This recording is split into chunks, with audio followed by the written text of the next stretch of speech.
عثمان بزدار، میں آپ کو آج سب کے سامنے خاص مبارک دینا چاہتا ہوں۔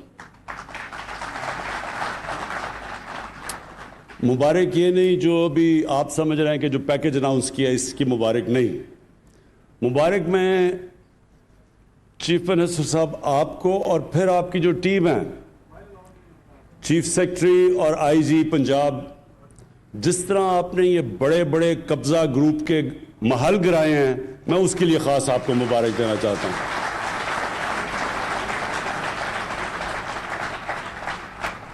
یہ جو قبضہ گروپ، جو یہ لعنت ہے قبضہ گروپس کی، غریبوں کی زمینیں قبضہ کرنا، سب سے بچارے جو ہمارے محنت کش بیرون ملک پاکستانی، وہ محنت کر کے بچارے اپنے پیسے جوڑ کے آ کے زمین خریدتے ہیں گھر بنانے کے لیے، اس کے اوپر قبضہ ہو جاتا ہے اور پھر بے بس ہوتے ہیں لوگ ان طاقتور لوگوں کے سامنے۔ تو جس طرح میں نے بڑا محل گرتے دیکھا، سب سے بڑا لاہور کا قبضہ گروپ جس کی پشت پہ پچھلا وزیر اعظم اور اس کی فیملی کھڑی تھی، جو ان کے ہوتے ہوئے زمین قبضہ ہو رہی تھی، بلکہ انہوں نے اس کو تحفظ دیا۔ یعنی قبضہ گروپ کو کون بچا رہا تھا؟ وزیر اعظم اور اس کی حکومت۔ تو سوچیں کہ بیچارے چھوٹے لوگ کیا کریں گے؟ تو یہ جو لوگ کہتے ہیں نا تبدیلی کیا ہے، یہ ہے تبدیلی۔ جب یہ بڑے بڑے ڈاکوؤں کے اوپر ہاتھ پڑے گا، یہ ہے تبدیلی۔ کبھی کوئی ملک آج تک تبدیل نہیں ہوا، یہ سن لے میری بات۔ کبھی کسی ملک نے ترقی نہیں کی جدھر قانون کی بالادستی نہیں ہوئی۔ جو بھی دنیا میں ملک آگے بڑھا ہے، ابھی بھی جو بھی دنیا میں خوشحال ملک ہیں، دنیا کا نقشہ دیکھ لیں، ایک ایک ملک میں جو ایک چیز خوشحالی کی ایک سب سے بڑی وجہ ہوگی، وہاں قانون کی بالادستی ہے۔ کوئی قانون کے اوپر نہیں۔ کوئی بڑا ڈاکو یہ نہیں کہہ سکتا کہ جناب میں تمہاری گورنمنٹ گرا دوں گا جب تک مجھے NRO نہیں دو۔ وہاں قانون، اور جب قانون کی بالادستی ہوتی ہے وہی قوم اوپر چلتی ہے۔ ہماری مدینہ کی ریاست میں نبی صلی اللہ علیہ وسلم نے کیا کیا تھا؟ انصاف قائم کیا تھا۔ انصاف بنیاد ہوتی ہے خوشحالی کی۔ تو چیف منسٹر صاحب، میں نے تو یہ خاص کہنا تھا کہ لوگ سمجھتے ہیں کہ جی دیکھیں بڑا شرمیلا سا چیف منسٹر ہے، کوئی زیادہ تقریریں نہیں کرتا، شہباز شریف کی طرح اربوں روپے اپنے اشتہاروں پہ اپنے اوپر نہیں خرچ کرتا، بڑے 40 گاڑیوں کے کانوائے میں نہیں پھرتا۔ لیکن یہ اصل کام ہے کرنے کا۔ اور آج ساہیوال میں مجھے خاص طور پہ خوشی ہے کہ ہم نے یہ جو پروگرام شروع کیا، یہ چیف منسٹر صاحب اور ہم نے ڈسکس کیا کہ ہم اب ڈویژن بائی ڈویژن جائیں گے، اور جو علاقے پیچھے رہ گئے ہیں باری باری ہم نے ایک علاقے کو اٹھانا ہے، اور پوری طرح یعنی اس کی ہر طرح اس علاقے میں ترقی کیسے ہم کروا سکتے ہیں۔ تو آج ایک پورا پیکج لے کے آئے ہیں ہم اپنے ساتھ۔ چیف منسٹر صاحب نے اپنا پیکج دیا ہے، اور اس میں بڑی زبردست چیزیں جو پہلی دفعہ ساہیوال میں ہوئی۔ دیکھیں، عام آدمی، سب سے زیادہ عام آدمی کی ضروریات کیا ہوتی ہیں؟ سب سے امپورٹنٹ چیز ہے عام آدمی کو کہ اگر اس کے گھر میں بیماری ہو اور اس کے پاس پیسہ نہ ہو تو وہ ہسپتال میں جا کے اپنا علاج کروا سکے۔ جو صحیح طرح مجھے لگتا ہے سمجھ نہیں آئی، کیونکہ میں نے اتنی اس چھوٹے سے گروپ میں تالی بجتے نہیں دیکھا۔ ابھی میں بتاؤں کہ کس چیز پہ بجنی چاہیے تھی۔ فیصلہ یہ ہوا ہے کہ ساہیوال میں سارے لوگوں کو ہیلتھ انشورنس ملے گی 7.5 لاکھ کی۔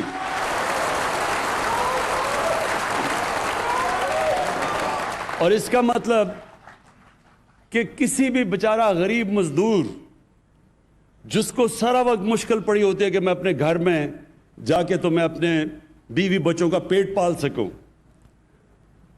اور جب اس کے گھر میں بیماری ہوتی ہے اور پھر وہ سوچتا ہے کہ میں اب اپنے گھر میں بچوں کو کھانا کھلاؤں یا میں جا کے علاج کرواؤں. یہ میں آپ کو یقین دلا رہا ہوں کہ یہ جب کسی بھی گھر میں یہ جب مسئلہ آتا ہے وہ گھر اپنا سب سے مشکل وقت سے گزرتا ہے.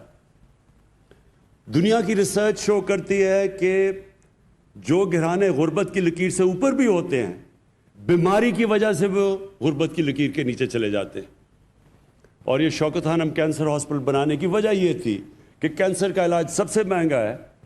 تو تب میں نے سوچا کہ میں صاحب حیثیت تھا, مجھے اتنی مشکل پڑی اپنی والدہ کا علاج کروانے کے لیے, تو وہ جو بیچارے غریب گھرانوں میں گھر میں وہاں جب کینسر ہوتی ہے تو اس گھر کے اوپر کیا گزرتی ہے, کیونکہ کینسر کا تو بہت مہنگا علاج ہے.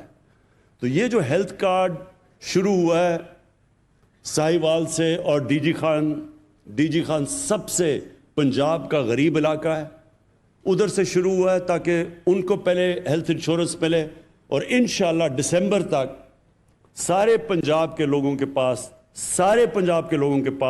ہیلتھ انشورنس آ جائے گی. تو یہ آپ کو پتا ہونا چاہیے کہ یہ امیر ملکوں میں, ڈیولپڈ نیشنز کے اندر بھی یونیورسل ہیلتھ کوریج نہیں ہوتی. یہ اللہ کی بہت بڑی نعمت ہے, اور میرا یہ ایمان ہے کہ جو ہمارا ملک بنا تھا اسلامی فلاحی ریاست, وہ اس ویژن کی طرف اب جا رہا ہے کہ عام آدمی کا سب سے پہلے علاج, اس کے بعد تعلیم. اب پورا زور دینا تعلیم کے اوپر ہم نے, اور تعلیم سی ایم صاحب اس کے اوپر ہم نے خاص توجہ دینی ہے کہ جو عام آدمی سرکاری اسکولوں میں جس طرح کی تعلیم مل رہی ہے اس کو کیسے اپ گریڈ کرنا ہے. ہم نے فیصلہ کر لیا کہ ہم ایک کورس سلیبس پاکستان میں لے کے آئیں گے. یہ اپریل میں جو فیڈرل گورنمنٹ اور ہم نے اپنے دو جو صوبے جدھر ہماری گورنمنٹ ہے اور اب تیسرا گلگت بلتستان, ہماری پوری کوشش ہوگی کہ ایک کورس سلیبس سب کے لیے ہو. یعنی انگلش, یہ نہیں کہ انگلش میڈیم, اردو میڈیم, دینی مدرسے, ایک ہی ملک میں 3 سلیبس چل رہے ہیں, 3 کلچر چل رہے ہیں ایک ہی ملک میں. تو انشاءاللہ ایک ہی سلیبس, کورس سلیبس سارے ملک میں اپریل سے شروع ہوگا. اس سے سب سے فائدہ ہوگا غریب گھرانے کے بچوں کو, اسکول کے بچوں کو اوپر آنے کے لیے ان کو موقع ملے گا. ابھی یہ موقع ہی نہیں مل سکتا کیونکہ ان کو وہ تعلیم ملتی ہے کہ وہ اوپر ہی نہیں آ سکتے. تو یہ دوسری ہماری کوشش ہے. اور یہ جو ثانیہ نشتر نے احساس پروگرام کی آپ کو جو چیزیں بتائیں, میں آپ کو سمجھانا چاہتا ہوں کہ احساس پروگرام ہے کیا. دیکھیں, ہر ملک میں ایک لفظ انگریزی میں استعمال کرتے ہیں سیفٹی نیٹ, کہ جو نچلا طبقہ ہے اس کے لیے, غریب لوگوں کے لیے, ہر ایک جو فلاحی ریاست ہے, مثلا ڈنمارک ہے, سویڈن ہے, ناروے, یورپ کے اندر بھی زیادہ تر ملکوں میں, انگلینڈ کے اندر ایک سیفٹی نیٹ ہوتا ہے کہ غریب آدمی اگر بیمار ہوتا ہے تو اس کو مفت علاج کی سہولت ہو. دوسرا کہ وہ بچوں کو تعلیم دے سکے, اگر اس کے پاس پیسہ نہیں تو مفت تعلیم اس کو بچوں کو ملنی چاہیے. تیسری چیز, وہ اس کے لیے حکومت روزگار کے موقع دے کہ اگر وہ بے روزگار ہوتا ہے تو کوئی نہ کوئی ایسا حکومت کے پاس پروگرامز ہونا چاہیے کہ وہ روزگار دے, جو کہ ابھی آپ کو ثانیہ نے بتایا کہ اور یہ کامیاب جوان کے سستے قرضے, جس طرح یہ ٹریکٹر دیے ہیں, یہ اس طرح کی گورنمنٹ کے پاس پروگرامز ہونے چاہیے سہولتیں دینے کے لیے جب کہ بے روزگاری ہو. تو اور پھر ٹیکنیکل ایجوکیشن. تو یہ پورا جو احساس پروگرام ہے اس کا مطلب ہی سیفٹی نیٹ نچلے والے طبقے کو دینا.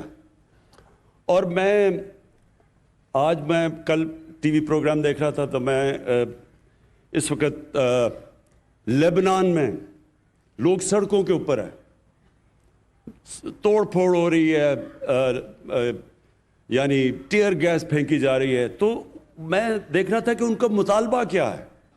ایک مطالبہ جو لوگ سڑکوں کے اوپر نکل کے مظاہرے کر رہے ہیں، ایک مطالبہ ان کا یہ ہے کہ جب وہاں کرونا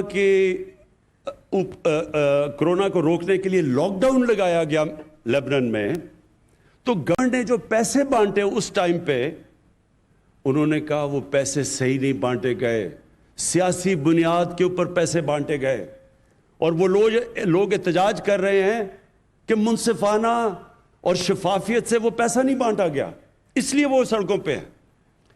ہم نے تھوڑے سے وقت میں اور یہ احساس پروگرام کے ذریعے ہم نے 180 ارب روپیہ بانٹا، 180 ارب روپیہ، یہ جب لاک ڈاؤن لگا تھا۔